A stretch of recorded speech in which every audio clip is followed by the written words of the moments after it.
नमस्कार दोस्तों। और आज के इस वीडियो में आपको एक आतंकी जो गुरवंत पंत सिंह पन्नू है, उसके हत्या की साजिश रचने के आरोप में अमेरिकी जो खुफिया एजेंसी है एफबीआई, उसने भारत के खिलाफ दोहरी चाल चली है।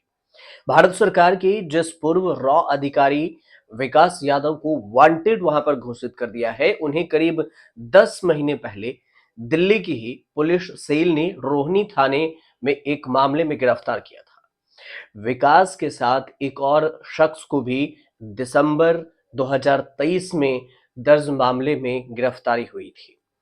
और अब मामले को लेकर उस समय जो गोपनीयता रखी गई थी, केस दर्ज करने के बाद स्पेशल सेल ने मार्च में कोर्ट में एक आरोप पत्र दाखिल किया था। इसके बाद अब बीते महीने अप्रैल को ही विकास की जमानत हुई थी।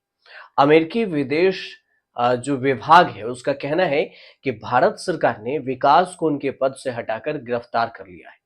हालांकि भारत ने एफबीआई और अमेरिकी विदेश विभाग के इस दावे पर अभी तक कोई भी कमेंट नहीं किया, लेकिन विकास पहले अमेरिका में था। कुछ वक्त पहले ही भारत भी आए थे और वे हरियाणा राज्य में रेवाड़ी जिले के प्राणपुरा गांव के रहने वाले हैं। 10 अक्टूबर को उनके उनके गिरफ्तारी की खबर भी सामने आई थी।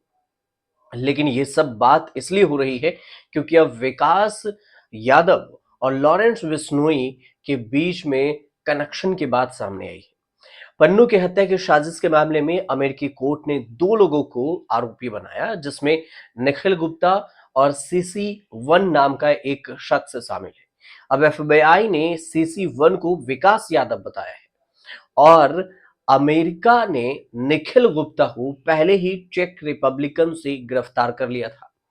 एफबीआई ने चार्जशीट दाखिल किया और चार्जशीट में कहा है कि विकास ने ही निखिल गुप्ता को इस साजिश में शामिल किया और निर्देश दिए, जिसमें पन्नू के बारे में पूरी जानकारी थी।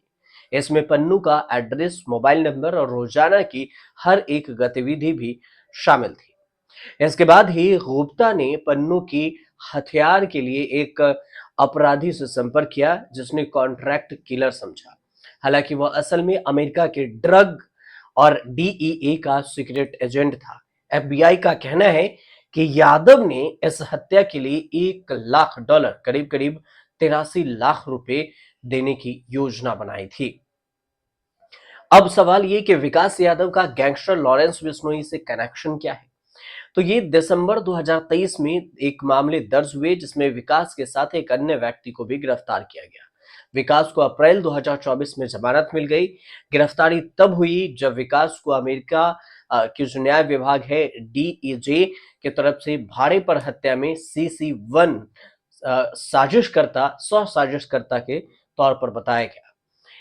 मीडिया में छपी एक रिपोर्ट ये भी कहती है कि ये मामला पहली बार तब सामने आया जब दिसंबर 2023 में व्यापारी ने शिकायत दर्ज कराई।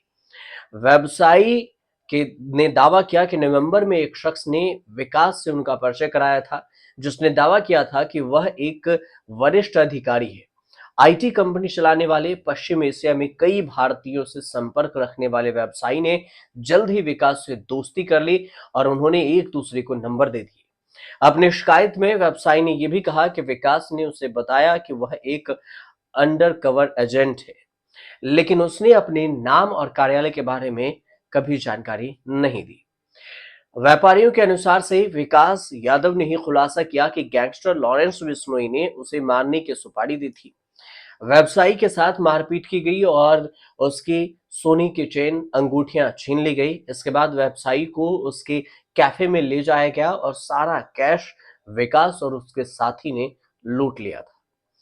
विकास यादव और उसके साथी ने बिजनेसमैन को इस धमकी के साथ छोड़ा कि अगर पुलिस को बताया तो अच्छा नहीं होगा।